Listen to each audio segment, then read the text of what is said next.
ತುಂಬ ಅನುಭವ ಇರುವಂಥ ಎಲ್ಲ ಹಿರಿಯರಿದ್ದಾರೆ. ನಮ್ಮ ಗುರುಗಳಾದಂಥ PRC ಅವರಿದ್ದಾರೆ, ಡಾಕ್ಟರ್ ರವೀಂದ್ರನಾಥ್ ಸರ್ ಇದ್ದಾರೆ, ಹಾಗೆಯೇ ಗೆಳೆಯರಾದಂಥ ಬಸವರಾಜ್ ಸರ್, ಹಾಗೆ ಎಲ್ಲರೂ ಕೂಡ ತಮ್ಮೆಲ್ಲರಿಗೂ ಕೂಡ ನಾನು ಮೊದಲನೇದಾಗಿ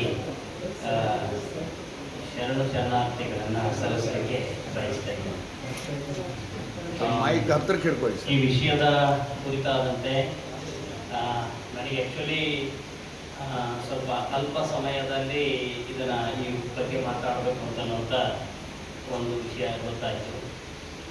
ನೋಡೋಣ, ನಾನು ಶರಣ ಚಳುವಳಿಯ ಬಗ್ಗೆ ಭಾಳಷ್ಟು ಅಷ್ಟೇನು ತುಂಬ ಓದಿಕೊಂಡಂಥವನಲ್ಲ, ಆದರೆ ಸ್ವಲ್ಪ ಮಟ್ಟಿಗೆ ತಿಳಿದವನು ಅಂತ ಅಂದ್ಕೊಳ್ಬೋದು. ಬಾಲಭಾಷೆಯಲ್ಲಿ ಈ ಶರಣ ಚಳುವಳಿಯನ್ನು ಅರ್ಥ ಮಾಡಿಕೊಂಡ ರೀತಿಯನ್ನು ನಾನು ತಮ್ಮ ಮುಂದೆ ಅಲ್ಲಿ ಪ್ರಸ್ತಾವನೆ ಮಾಡಲಿಕ್ಕೆ ಬಯಸ್ತೇನೆ. ಈಗಾಗಲೇ ಗೆಳೆಯರು ನಾಡು ನುಡಿಗೆ ಬಸವ ಸಂಘಟನೆಗಳು ಹೇಗೆ ತಮ್ಮನ್ನು ತೊಡಗಿಸಿಕೊಳ್ಳಬಹುದು ಅನ್ನೋದಕ್ಕೆ ಒಂದು ಗಮನವನ್ನು ಸೆಳೆಯುವಂಥ ಹಲವು ವಿಷಯಗಳನ್ನು ಪ್ರಸ್ತಾವನೆಯನ್ನು ಮಾಡಿದ್ದಾರೆ. ಒಂದು ನಮ್ಮ ಹುತಾತ್ಮರಾದಂಥ MM ಕಲಬುರ್ಗಿಯವರು ಭಾಳ ಮುಖ್ಯವಾಗಿ ಲಿಂಗಾಯತ ಧರ್ಮದ ಬಗ್ಗೆ ಒಂದು ಭಾಳ ಮುಖ್ಯವಾದಂಥ ಒಂದು ಮಾತನ್ನು ಅವರು ಹೇಳಿದ್ದಾರೆ, ಮತ್ತು ಅದು ಬಹುಶಃ ಅವರನ್ನು ಬಲಿ ತೆಗೆದುಕೊಳ್ಳಲಿಕ್ಕೆ ಕಾರಣವಾದಂಥ ಒಂದು ದೊಡ್ಡ ಅಪಾರವಾದಂಥ ಒಂದು ತಿಳುವಳಿಕೆ ಅಂತ ನನಗೆ ಅನಿಸುತ್ತೆ.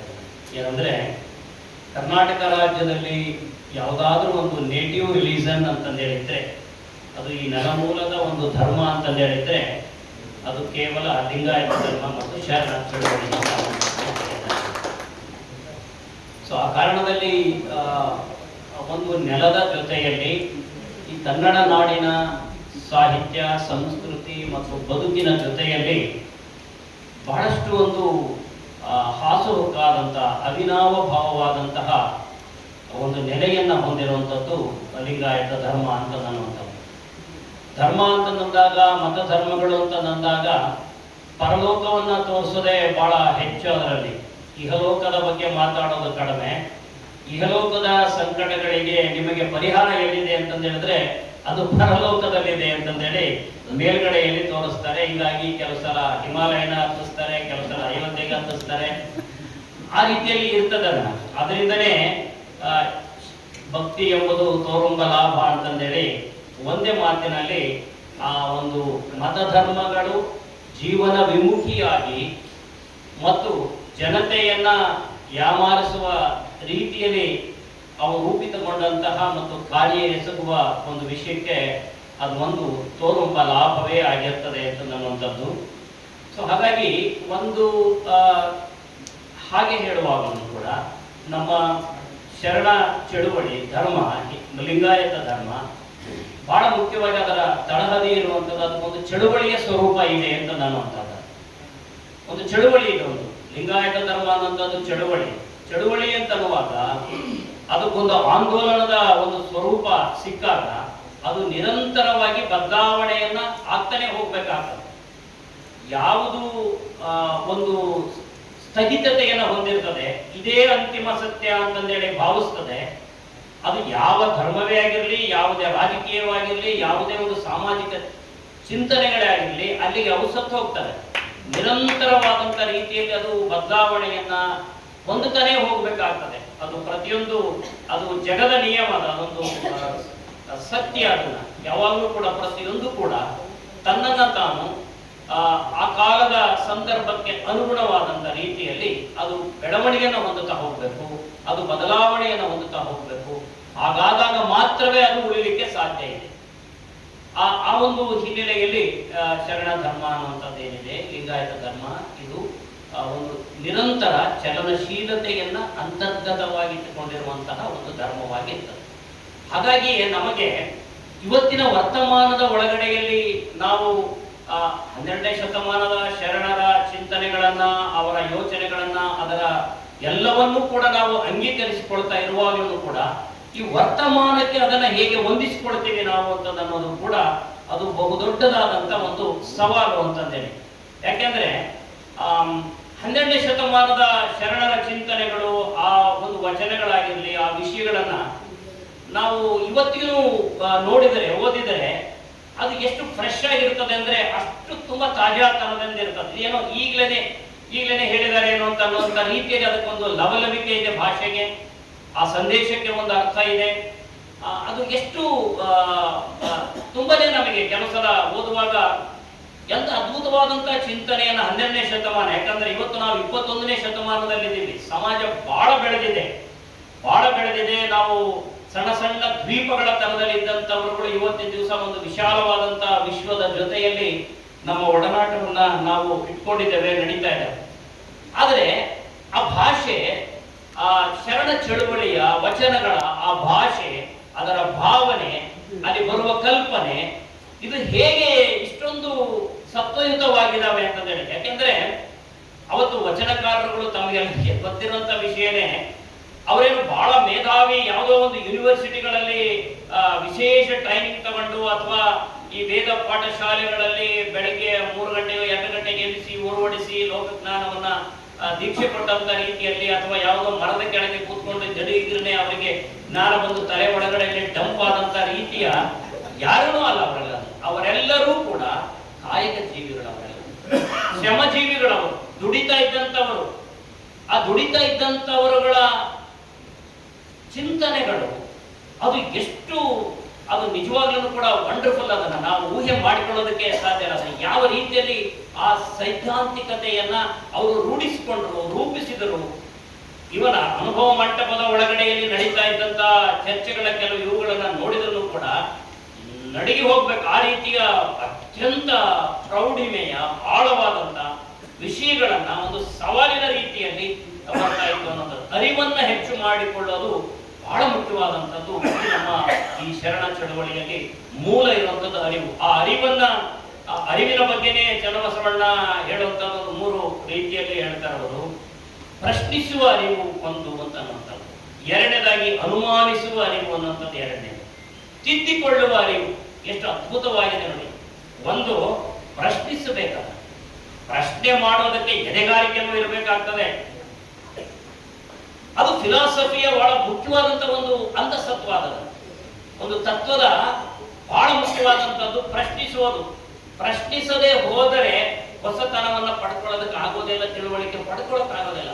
ಅರಿವು ಅನ್ನುವಂಥದ್ದು ಎಲ್ಲೋ ಕೂತ್ಕೊಂಡು ಒಂದು ಧ್ಯಾನ ಮಾಡಿದರೆ ಕಾಳಿದಾಸನ ನಾಲಿಗೆ ಮೇಲೆ ಬರೆದು ಆ ತ್ರಿಶೂಲದಿಂದ ಆಗ ಪೂರ್ವ ಕಾಳಿದಾಸ ಆಗಿಬಿಟ್ಟ, ಹಾಗೆ ಪದ ಸಂಸ್ಕೃತ ಶ್ಲೋಕಗಳನ್ನೇ ಆಡಕ್ಕೆ ಶುರು ಮಾಡಿದ ಅನ್ನುವಂಥದ್ದು ಒಂದು ಬೋಗಸಾದಂತ ಕಥೆಗಳನ್ನ. ಯಾವುದೇ ಅರಿವನ್ನ ಪಡ್ಕೊಳ್ಬೇಕಾದ್ರೆ ಕಠಿಣ ಪರಿಶ್ರಮನೂ ಇರಬೇಕಾಗ್ತದೆ, ತಿಳುವಳಿಕೆನೂ ಇರಬೇಕಾಗ್ತದೆ. ಆ ರೀತಿಯಲ್ಲಿ ಮತ್ತೆ ಎಲ್ಲ ಲೋಕದ ವ್ಯವಹಾರದ ಆ ಕಾಲದ ಎಲ್ಲ ಜ್ಞಾನದ ಶಾಖೆಗಳ ಅನುಭವಗಳನ್ನ ಅರ್ಥೈಸಿಕೊಳ್ಳುವಂತದ್ದಿರಬೇಕಾಗ್ತದೆ.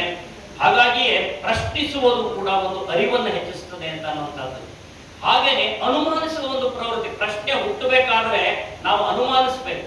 ಅದು ಒಂದು ಧರ್ಮಕ್ಕೂ ನಿಜ, ಒಂದು ರಾಜಕೀಯ ಪಕ್ಷಕ್ಕೂ ನಿಜ, ಯಾವುದೇ ಚಳುವಳಿಗೂ ನಿಜ. ಪ್ರತಿಯೊಂದಕ್ಕೂ ಕೂಡ ಅನುಮಾನಿಸುವ ಪ್ರವೃತ್ತಿ ಇರಬೇಕು. ಅನುಮಾನಿಸೋದು ಅನ್ನೋದನ್ನು ಕೂಡ ಸುಮ್ಮನೆ ಶ್ರೀರಾಮಚಂದ್ರ ಸೀತೆಯನ್ನು ಅನುಮಾನಿಸಿದ ರೀತಿಯಲ್ಲಿ ಅನುಮಾನಿಸಿಕೊಂಡು ಹೋಗೋದ್ರಲ್ಲಿ ಅರ್ಥ ಇಲ್ಲ.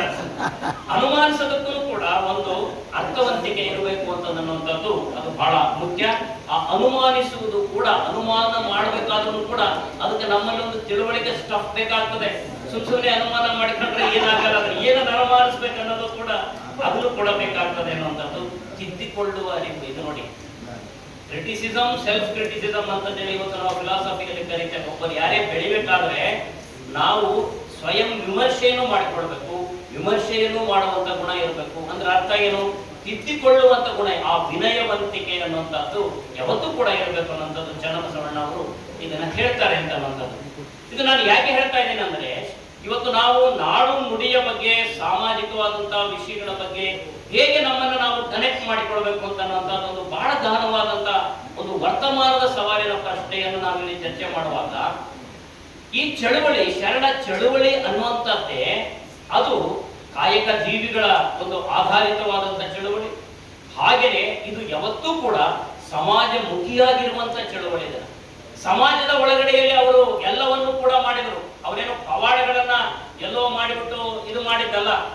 ಇದೇ ಭೂಮಿಯಲ್ಲಿ, ಇದೇ ಇದರಲ್ಲಿ, ಅದೇ ಕಲ್ಯಾಣದಲ್ಲಿ, ಇದೇ ಕರ್ನಾಟಕದ ಒಂದು ಭಾಗದಲ್ಲಿ, ಇದೇ ಸಮಾಜದ ಜಾತಿಯ ವ್ಯವಸ್ಥೆ ಪ್ರಬಲವಾಗಿರುವಂತಹ ಮನುಷ್ಯನನ್ನೇ ಹೀಗೆಳೆಯುವಂತಹ ಒಂದು ಪದ್ಧತಿ ಇರುವಂತಹ ಕಡೆಗಳಲ್ಲಿ, ಆರ್ಥಿಕ ಅಸಮಾನತೆ, ಬಡವ ಬಲ್ಲಿದ ನಡುವಿನ ಅಂತರಗಳಿರುವಂತಹ ವ್ಯವಸ್ಥೆಯಲ್ಲಿ, ಹಾಗೆಯೇ ಕೂಡ ಅಂಥ ಒಂದು ಮೇಲು ಕೀಳಿನ ಅಸಮಾನತೆಯ ಒಂದು ವ್ಯವಸ್ಥೆಯ ಸನ್ನಿವೇಶದ ಒಳಗಡೆಯಲ್ಲಿ ಈ ಒಂದು ಚಳುವಳಿ ನೆಲೆ ನಿಂತಿತು. ಇದಕ್ಕೊಂದು ಮೂಲಭೂತವಾದಂತದ್ದಾಯ್ತು. ಇದಕ್ಕೆ ನೆಲೆ ಯಾವುದು ಅಂತಂದಾಗ ಅದು ಶ್ರಮಜೀವಿಗಳೇ ಈ ಒಂದು ಚಳುವಳಿಯ ಬಹಳ ಮುಖ್ಯವಾದಂತ. ಯಾರು ಶ್ರಮವನ್ನ ದುಡಿಮೆ ಮಾಡಲಾರದೆ ಸುಮ್ಮನೆ ಕೂತು ತಿನ್ನೋದನ್ನ ಈ ಶರಣ ಚಳುವಳಿ ಎಂದೂ ಕೂಡ ಒಪ್ಪಿಲ್ಲ, ಶರಣ ಚಿಂತನೆಗಳು ಒಪ್ಪಿಲ್ಲ. ಆ ಕಾರಣದಿಂದಾಗಿ ಇದು ಶ್ರಮಜೀವಿಗಳ, ಕಾಯಕ ಜೀವಿಗಳ ಚಳುವಳಿ, ಕಾಯಕಕ್ಕೆ ಅತಿಯಾದಂತ ಬಹಳ ಪ್ರಾಮುಖ್ಯತೆಯನ್ನ ಕೊಟ್ಟಂತ ಒಂದು ಚಳುವಳಿಯಾಗಿ ಇದು ನಿಂತಿದೆ ಅಂತ ನಾನು ಅಂತಾರೆ. ಹೀಗೆ ನಾವು ಅಂಥ ಒಂದು ಕಾಯಕ ಜೀವಿಗಳ, ಆದ್ರಿಂದನೇ ನಮ್ಮ ಸಾಹಿತ್ಯದಲ್ಲಿ ಎಷ್ಟೊಂದು ರೀತಿಯಲ್ಲಿ 12ನೇ ಶತಮಾನದ ಶರಣರ ಕೊಡುಗೆ ಇದ್ದೇವೆ ಅಂತ ನನ್ನದು ಬಹಳಷ್ಟು ವಿದ್ವಾಂಸರು ಅದನ್ನು ಇದು ಮಾಡಿದ್ದಾರೆ. ಈಗ ನಾವು ಎಷ್ಟೋ ಸರ್ತಿ ಹಾಸು ಹೊಕ್ಕು ಅಂತಂದೇಳಿ ನಾವು ಬಳಸ್ತೇವೆ. ಈ ಹಾಸು ಹೊಕ್ಕು ಅನ್ನುವಂಥದ್ದು ಎಲ್ಲಿಂದ ಬಂತು ಇದಾಗಂದ್ರೆ, ಹಿಂದಿನ ಕನ್ನಡದ ಇದರ ಒಳಗಡೆಯಲ್ಲಿ ಆ ಕಲ್ಪನೆ, ಆ ಭಾಷೆಯ ಪರಿಚಯ ಇರಲಿಲ್ಲ. ನೇಕಾರರು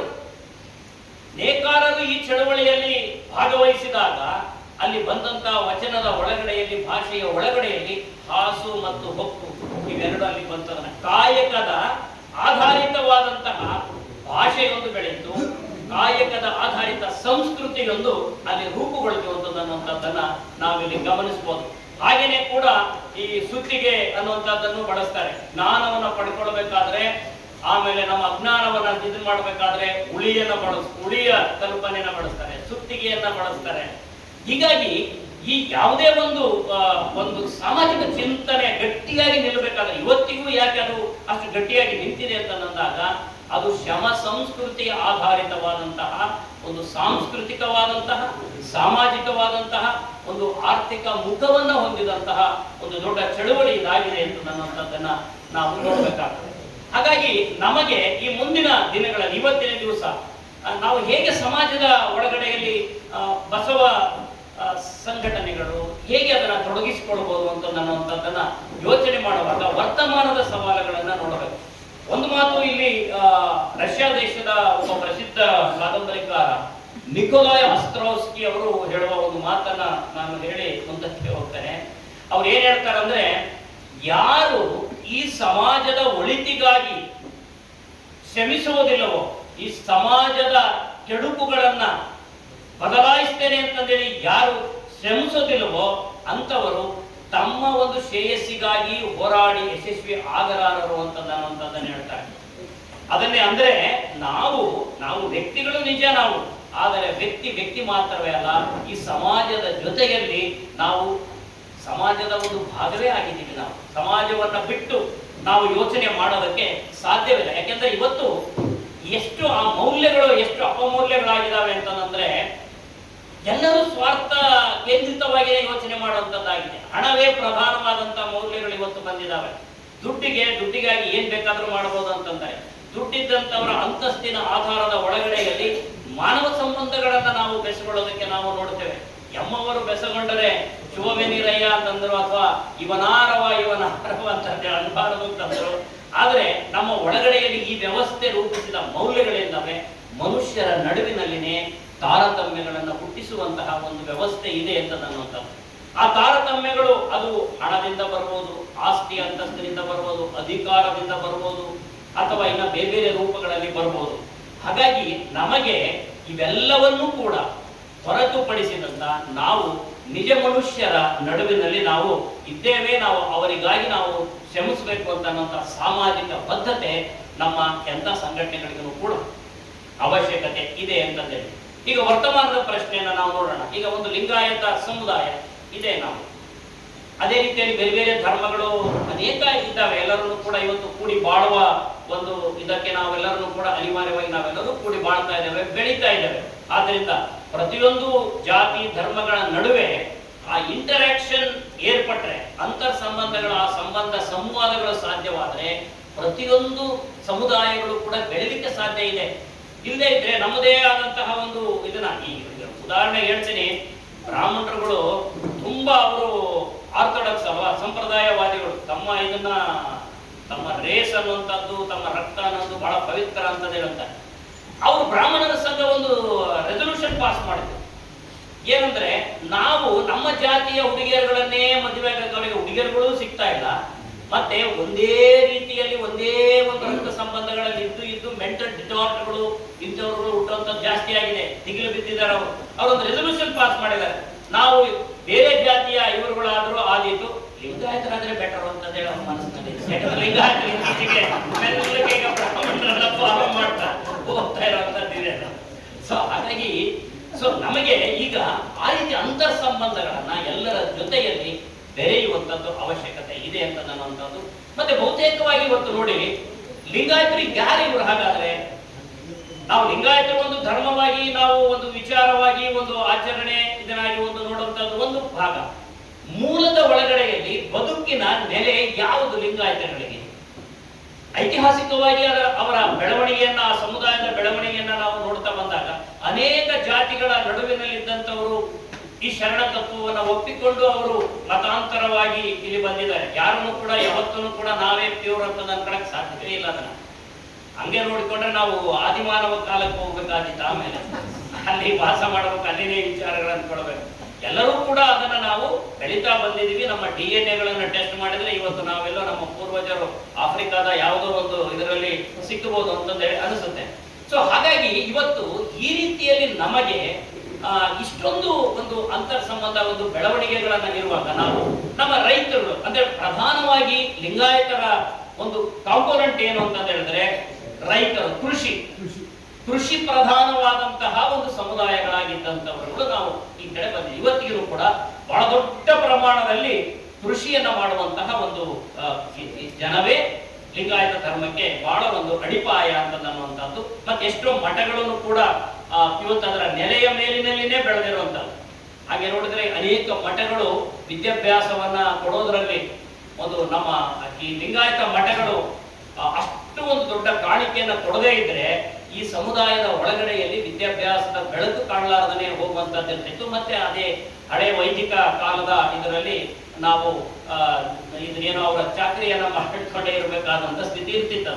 ಸೊ ಹಾಗಾಗಿ ಈ ದೊಡ್ಡ ರೈತ ಸಮುದಾಯವಾಗಿದ್ದಾರೆ, ಕೂಲಿಕಾರಿದ್ದಾರೆ, ಕೃಷಿ ಸಂಬಂಧಿತವಾದಂತಹ ವರ್ಗಗಳೇನಿದಾವೆ ಅದು ಒಂದು ನಮ್ಮ ಇವತ್ತಿನ ಬಹಳ ಮುಖ್ಯವಾದಂತಹ, ಅದರ ಆಧಾರಿತವಾದಂತಹ ಬಿಸಿನೆಸ್ ಇನ್ನೊಂದು ಮತ್ತೊಂದಾಗಿದೆ. ಯಾರು ಅಂಬಾನಿ ಅದಾನಿ ಲಿಂಗಾಯತರಲ್ಲಿ ಏನು ಬೆಳೆದಿದ್ದೇನೆ ಇವತ್ತೇನಿಲ್ಲ, ಬಹಳ ಬಿಸಿನೆಸ್ಸಿನಲ್ಲಿ ಸೀಮಿತವಾದಂತಹ ಒಂದು ಮಟ್ಟದ ಒಳಗಡೆಯಲ್ಲಿ ಒಂದು ಸ್ವಲ್ಪ ಮೇಲಕ್ಕೆ ಬಂದಿರುವಂತದ್ದನ್ನ ಬಿಟ್ರೆ ಇನ್ನೂ ಕೂಡ ಆ ಸ್ಪೇಸಿನ ಒಳಗಡೆಯಲ್ಲಿ ಅಂದ್ರೆ ಇಡೀ ಭಾರತ ದೇಶದ ಆರ್ಥಿಕ ವ್ಯವಸ್ಥೆಯನ್ನ ನಿಯಂತ್ರಣ ಮಾಡುವ ಮಟ್ಟಕ್ಕೆ ಇಲ್ಲ. ನಾವು ಏನಿದ್ರು ಸಣ್ಣ ಪುಟ್ಟ ಬಿಸಿನೆಸ್ ಇವುಗಳೆಲ್ಲವೂ ಕೂಡ ಇದ್ದಾವೆ. ಅಂತ ದೊಡ್ಡ ದೊಡ್ಡವರ ನೀತಿಗಳ ಪರಿಣಾಮಗಳಿಗೆ ಅವರು ಆಡಿಸಿದಂತೆ ನಾವು ಆಡಬೇಕಾದಂತ ಒಂದು ಸ್ಥಿತಿನೂ ಕೂಡ ಇದೆ ಅಂತ ಅನ್ನುವಂಥದ್ದನ್ನು ನಾವು ಅರ್ಥ ಮಾಡಿಕೊಳ್ಬೇಕು. ಹಾಗಾಗಿ ಈ ರೈತರ ಒಂದು ಪ್ರಶ್ನೆಗಳು ಏನಾಗಿದೆ, ಇವತ್ತು ದಿವಾಳಿ ಆಗ್ತಾ ಹೋಗ್ತಾ ಇದ್ದಾರೆ ರೈತರು. ಕಳೆದ 30 ವರ್ಷಗಳಿಂದ ಸರ್ಕಾರಗಳೇ ಬಹಳ ಪ್ರಜ್ಞಾಪೂರ್ವಕವಾದಂತ ರೀತಿಯಲ್ಲಿ ಕೃಷಿಯನ್ನ ದಿವಾಳಿ ಎಬ್ಬಿಸುವಂತ ಕ್ರಮಗಳನ್ನು ಕೈಗೊಳ್ತಾ ಇದ್ದಾರೆ. ಹೊಸ ನೀತಿಗಳನ್ನ ಸಂಹಿತೆ ತರ್ತಾ ಇದ್ದಾರೆ.